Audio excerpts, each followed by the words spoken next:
আমেরিকায় একজন নারী তার বাসায় সোসাইটির বাচ্চাদের জন্য একটি ডে কেয়ার চালাতেন। যেহেতু ভিডিও পাবলিশের সময় তারা নিজেদের নাম বলেননি, ধরা যাক সেই নারীর নাম অ্যানি এবং তার মেয়ের নাম র্যাচেল। অ্যানি এবং তার মেয়ে র্যাচেল মিলে সেই ডে কেয়ারটিতে বাচ্চাদের দেখাশোনা করতেন। 2025-এর সেপ্টেম্বরে অন্যান্য দিনের মতো বাচ্চারা ডে কেয়ারে খেলছিল, কিন্তু এরপরই ঘটে দুঃস্বপ্নের মতো এক ঘটনা।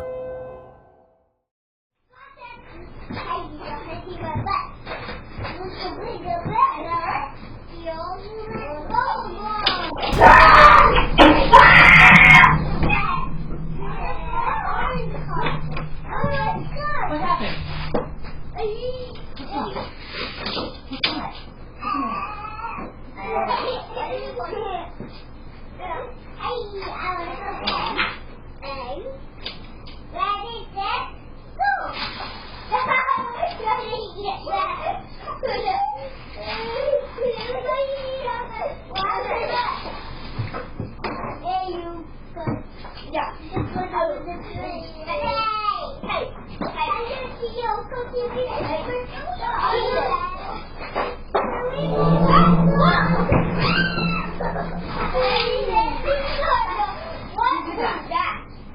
Did you do that? Were you in there? Were you in there? No. Who knocked this over? Who knocked this over? Maybe it was just air. Yeah, what was it done? Good. I day care স্পেসে বাচ্চারা যখন খেলছিল, তখনই ভেতরের room থেকে একটি ছেলে ভয়ে আর আতঙ্কে চিৎকার করতে করতে বেরিয়ে আসে। চিৎকারের আওয়াজ শুনে র্যাচেল দৌড়ে যান কি হয়েছে দেখার জন্য। ঘটনা বুঝতে না পেরে তিনি ছেলেটিকে কি ঘটেছে সেটা জিজ্ঞেস করেন, কিন্তু আতঙ্কে থরথর করে কাঁপতে থাকা ছেলেটি মুখে কিছু বলতে না পারলেও আঙ্গুল দিয়ে ইশারা করে সেই রুমের দিকে। র্যাচেল রুমে ঢুকে চেক করতে থাকেন আসলে কেন ছেলেটি ভয় পেয়েছে। এর মাঝেই ডে কেয়ার স্পেসের ফ্লোরে বসানো ভারী ডল হাউসটি কোনো কারণ ছাড়াই উল্টে পড়ে। বাচ্চারাও বুঝে উঠতে পারেনি ঠিক কী ঘটেছে।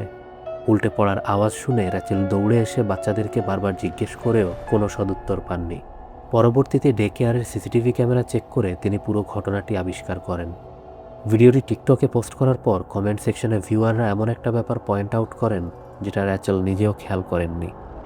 ছোট ছেলেটি যখন আতঙ্কে চিৎকার করতে করতে ওই রুম থেকে বের হয়ে আসে, তখন দরজার চৌকাঠে শিশুদের হাতের সাইজের একজোড়া হাত দরজার ওপরের ফ্রেম ধরে ঝুলে থাকতে দেখা যায়। তারপর সেই হাত দুটো আস্তে আস্তে দরজার ফ্রেম থেকে দৃষ্টিসীমার বাইরে চলে যায়। র্যাচেলের কোনো ধারণাই নেই সেই হাতগুলো কিসের বা কার ছিল। পরদিন র্যাচেল তার টিকটক অ্যাকাউন্টে পুরো ঘটনা নিয়ে আরেকটি ভিডিও আপলোড করেন, যেখানে তিনি ব্যাখ্যা করেন ডল হাউসটি আসলে কতটা ভারী এবং একটি ছোট শিশুর পক্ষে কেন এটি উল্টে ফেলা সহজ নয়। এছাড়া তিনি আরও জানান সেই ছোট ছেলেটি তাকে জানিয়েছে সেই রুমে থাকা একটি আয়নায় ছেলেটি একটি ভয়ঙ্কর চেহারা দেখতে পেয়েছিল। এই পুরনো আয়নাটি র্যাচেলের মা একটি সেকেন্ড হ্যান্ড শপ থেকে ডে কেয়ারের জন্য কিনে এনেছিলেন। তবে ছেলে শিশুটির ব্যাখ্যা জানার পর র্যাচেল আয়নাটি কাপড় দিয়ে ঢেকে রাখেন। এই ঘটনার কয়েকদিন পর একদিন রাতে সিসিটিভি স্ক্রিনে র্যাচেল লক্ষ্য করেন ডে কেয়ার সেন্টারের একটি সেফটি রেইল নিজে নিজেই খুলে যাচ্ছে। ভিডিও দেখে র্যাচেল দ্রুত তার মোবাইল ক্যামেরা অন করে সেদিকে এগিয়ে যান। এরপর যা ঘটে তার জন্য র্যাচেল একেবারেই প্রস্তুত ছিলেন না।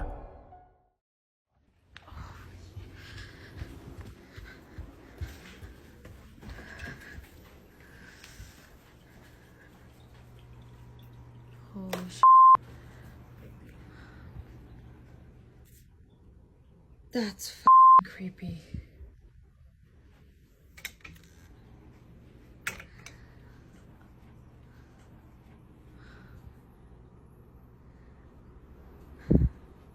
Do it again.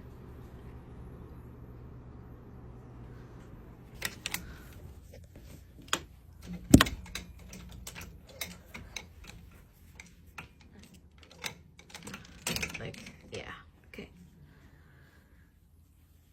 Do it again. I'll wait.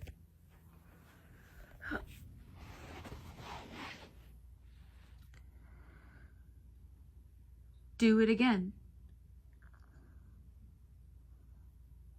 open the gate.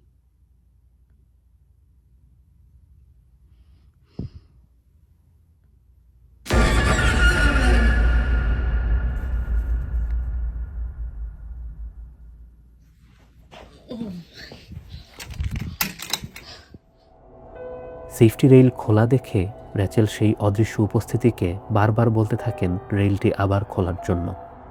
তবে রেইল না খুললেও র্যাচেলকে চমকে দিয়ে নড়ে ওঠে সেই আয়নাটিকে ঢেকে রাখা কাপড়। এমনভাবে নড়ে ওঠে যেন ভেতর থেকে একটি আঙ্গুল দিয়ে কেউ কাপড়ে খোঁচা দিয়েছে। সাহস হারিয়ে দ্রুত সেখান থেকে বেরিয়ে যান তিনি। পরবর্তীতে র্যাচেল জানান সেই ভ্যানিটি মিররটি তিনি ফেসবুক মার্কেট প্লেসে বিক্রি করে দিয়েছেন। একজন ক্রেতা আয়নার সমস্যা জেনেও আগ্রহী হয়ে সেটা কিনে নিয়েছেন। এরপর থেকে তাদের ডে কেয়ারে আর কোনো সমস্যা হয়নি। কিন্তু কী রহস্য লুকিয়েছিল সেই আয়নায়? র্যাচেলের মনে সেই প্রশ্ন এখনও রয়ে গেছে। অসংখ্য ধন্যবাদ সময় নিয়ে এই ভিডিওটি দেখার জন্য। রহস্য আর ভয়ের জগতে যদি আরও বিচরণ করতে চান তাহলে সাবস্ক্রাইব করুন আমাদের ইউটিউব চ্যানেল, আর সেই সাথে ফলো করতে পারেন আমাদের ফেসবুক, টিকটক এবং ইনস্টাগ্রামে। মনে রাখবেন, রহস্যময় জগতের দরজা সবসময় খোলা।